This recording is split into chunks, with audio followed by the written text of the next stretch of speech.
তোমরা সবাই কেমন আছো? আশা করছি ভালো আছো। তোমাদের সবাইকে জ্যোতি ব্লগসে স্বাগত জানাই। তোমাদের কাছে একটা ধামাকাদার একটা ব্লগ নিয়ে চলে এলাম। তো তোমরা হয়তো ভাববে যে কোথাও যাচ্ছি বা কোনো রকম ট্যাঙ্কও আজকে হচ্ছে না, না কোনো রকম ব্লগ। সো আজকে আমার বোনপোর অন্নপ্রাশনটা কেমনভাবে হয়েছিল, কি হলো না হলো, সেগুলো তোমাদের সাথে শেয়ার করব। তো যেমন হয় না, বড় কাছে 6 মাস যখন বয়স থাকে তখন নাকি যেতে হয়, তখন নাকি বড় কাছিতে যেতে হয়। তো অমনি আমার দিদির ছেলে যখন হয়েছিল, তো আমরা গোপাল নিতে গিয়েছিলাম। আমি কিন্তু প্রথমত জানতাম না যে কেমন কী নিয়ম থাকে না থাকে, বাট যখন আমার বোনপো হয়েছে তারপর থেকে আমি জানতে পেরেছি নাকি ছেলে হলে নাকি গোপাল দিতে হয় বড় কাছিতে, আর মেয়ে হলে নাকি সখী দিতে হয়। আর হ্যাঁ, আমি 6 মাসে যখন আমি ছিলাম, যখন মনে হয় না যে বাচ্চা যখন বড় কাছে নিয়ে যেতে হয়, চুল কাটাতে হয়, গঙ্গাতে গিয়ে স্নান করাতে হয়, ওখানে যা যা একটা নিয়ম আছে, যা যা করার সেগুলো করতে হয়। কিন্তু আমি যখন 6 মাসে না 7 মাসে মেয়েদের হয়তো করে বড় কাছে যেতে হয়, মতো যাই না, তখন কিন্তু আমাকে নিয়ে যাওয়া হয়েছিল। কিন্তু অত বছর পর ফাইনালি আমার বোনপোর যখন অন্নপ্রাশন ছিল, সেই টাইমটা বড় কাছিতে গিয়েছিলাম। এবার আমরা বড় কাছিতে গিয়ে আমরা কী কী করলাম না করলাম সেগুলো তো অন্য একটা ব্লগে শেয়ার করব।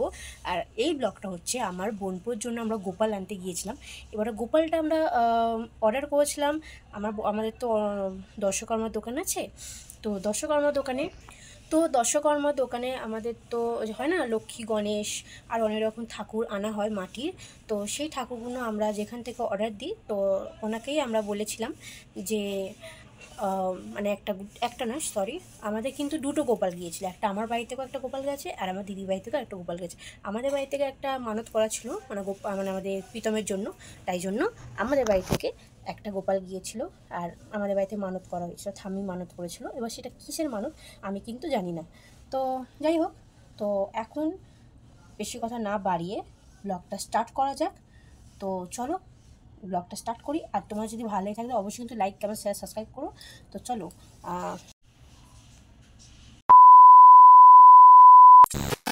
সো গাইস, তোমরা এখানে দেখতেই পাচ্ছ দিদিভাই আর আমি দুজন মিলে পার্লারে এসেছি ফেসিয়াল করতে। কারণ আমার ভাই বোনপোর অন্নপ্রাশন বলে কথা, তো একটু তো সাজুগুজু করতে হবে, তাই জন্য আমরা পার্লারে এসেছিলাম। পার্লারে আমি এসেছিলাম এই কারণে যে চুলটা জাস্ট আমি কাটিং করবো, আর আমার দিদিভাইয়ের ফেসিয়াল আর চুলটা কাটিং করার কথা ছিল। কিন্তু আমি চুলটা কাটিং করার পরে দিদিভাই বলল যে তুইও ফেসিয়াল করে নে। ফেসিয়াল করে নিতে বললো, তো আর কী করবো, জোর জবরদস্তি করে বসিয়েছে।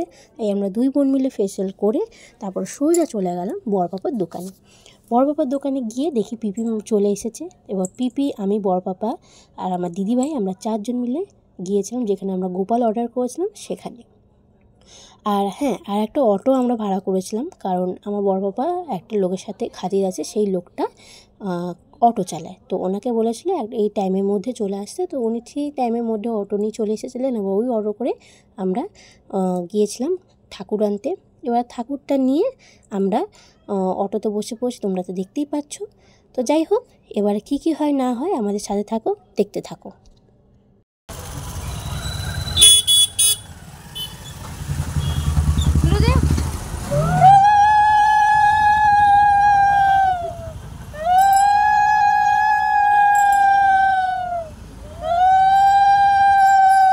সো গাইস, তোমরা দেখতেই পাচ্ছ ফাইনালি আমরা দিদিভাই শ্বশুরবাড়ি পাড়াতে ঢুকে গেছি। পাড়াতে ঢোকার আগে কিন্তু আমার দিদিভাই শাশুড়ি মাকে ফোন করে দিয়েছিলাম, বললাম যে তুমি দরজাটা খুলে রাখো আর বরণ্ডাটা তৈরি করে রাখতে। কারণ যখন কোনো ঠাকুরকে নিয়ে ঢোকা হয় তখন শুভ কাজে বরণ করে ঢোকাটাই উচিত। তারপর দেখতে পাচ্ছ দিদিভাই একটা গোপালকে কোলে নিয়ে আছে, আর আমার পিপিমুনি একটা গোপালকে কোলে নিয়ে আছে। আর গোপালগুলো কতটা কিউট দেখতে সেগুলো তোমরা এখন দেখতে পাচ্ছ। আর যখন ঘরে ঢোকানো হবে তখন কিন্তু আরও তোমাদের ভালো করে দেখানো হবে। সো গাইস, তোমরা যে এখন খালি খালি ছেলেটা দেখছো, ওই ছেলেটা হচ্ছে আমার দিদির ননদের বড় ছেলে। সে বিকেলবেলা থেকে আমার দিদির বাড়িতে এসেছিলো। আর যে পুচকু বেবিটাকে দেখছো, ওই বেবিটা হচ্ছে আমার দিদির ছেলে। তো তোমরা যারা আমার নিজের ডেইলি ব্লগ দেখো তারা হয়তো খুব ভালো করেই জানো যে আমার বোনপো এখন 1 বছরের হয়ে গেছে। তো তোমরা এখন হয়তো দেখে চিনতে পারবে না যে সত্যি কি এই ছেলেটা যে ছেলেটা অতটা কিউট এখন দেখতে হয়েছে, ছোটোবেলা যেমন কিউট ছিল এখনও কিন্তু সেম অমনি কিউট আছে, কিন্তু একটু দুষ্টুমিটা একটু কিন্তু বেশি বেড়েছে। বাট যাই হোক, বাচ্চা মানুষ একটু দুষ্টুমিটা করবেই, ওটা কিন্তু সব বাচ্চারাই করে। আমরাও যখন ছোটো ছিলাম তখন কিন্তু আমরাও এরকম দুষ্টুমি করতাম।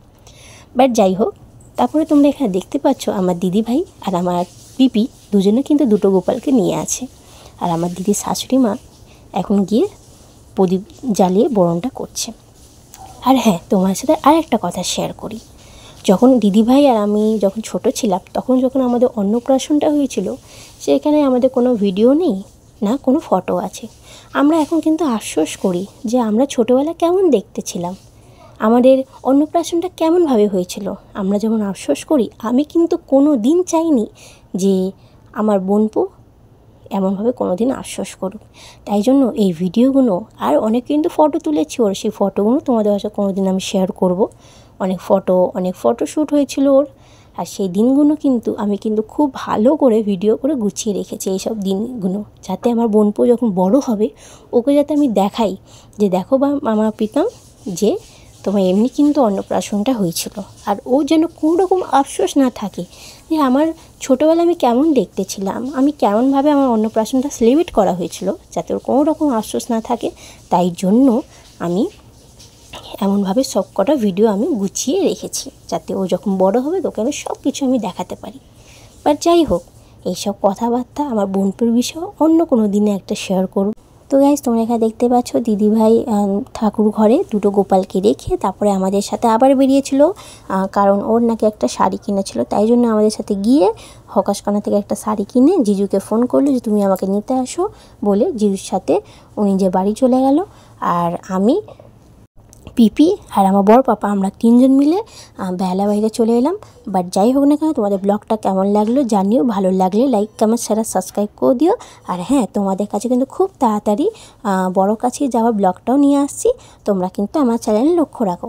তো আজকের মতন টাটা, বাই বাই।